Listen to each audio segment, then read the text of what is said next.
વ્યવસ્થા છું। હું લોકોથી લોકો માટે બનેલ છું। મારું શાસન પ્રજાનું શાસન પણ મને। ભારતની વ્યવસ્થા હું છું। બોલો બોલો હું કોણ? શાસન વ્યવસ્થા લોકશાહી કઈ આવે? હું એક દેશનું પુસ્તક। મને સંચાલનની માર્ગદર્શિકા કરે। મને કોઈ પણ દેશના સંચાલનની માર્ગદર્શિકા કરે। હું દરેક સ્વતંત્ર રાષ્ટ્ર માટે હોય દરેક મારી રચના બંધારણ ઘડવા માટે થઈ છે। મારા કુલ 389 સભ્યો છે। વિવિધ વિષયો પર મારી 23 સમિતિ છે। બોલો બોલો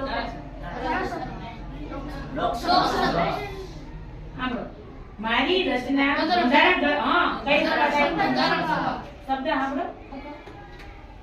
હું એક ભારતના બંધારણની વિશેષતા ભારતે મારી શાસન પદ્ધતિ અપનાવી છે। મારું માળખું દર 5 વર્ષે ચૂંટણીથી યોજાય। બોલો બોલો હું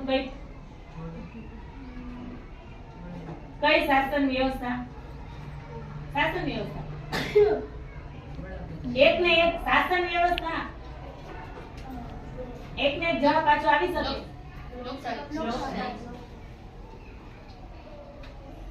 હું બંધારણના ઘડવૈયા તરીકે ઓળખાવ। મારું બંધારણમાં નિર્માણની પ્રક્રિયામાં વિશેષ યોગદાન। હું બંધારણના ખરડા સમિતિનો અધ્યક્ષ। હું એક રાષ્ટ્ર છું। હું લોકશાહી દેશ છું। હું બિનસાંપ્રદાયિક દેશ છું। હું પ્રજાસત્તાક રાષ્ટ્ર છું। મારું બંધારણ વિશ્વનું સૌથી મોટું હું એક હક હું મૂળભૂત હક સાંભળો હું એક મૂળભૂત હક મારા લીધે કાયદાની દ્રષ્ટિએ બધા નાગરિકો સમાન છે। બધા સમાન બધા લોકોને યોગ્યતા પ્રમાણે સમાનતા તક મળે। બોલો બોલો કોણ? હક બેટા હક કીધું હક યાદ કરો। સમાનતા કે હક થાય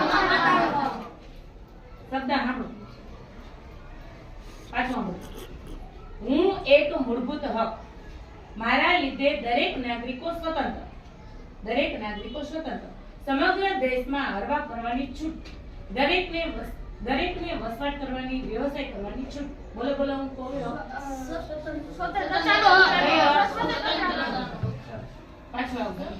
હું એક મૂળભૂત હક જો હકોનો અમલ કરવામાં ન આવે તો મારો આશરો લેવો। જો કોઈ હકોનો અમલ ન થાય તો એનો આશરો લેવો। મારા માટે ન્યાયાલયનો આશરો લેવાય અદાલતમાં જવાય એના માટે મને બાબા સાહેબ આંબેડકરે બંધારણનો આત્મા કહ્યો છે। બોલો બોલો હું કયો હક બંધારણનો આત્મા બાબા સાહેબે કોને કીધું? બંધારણીય ઇલાજનો હક કયો બંધારણનો આત્મા છે।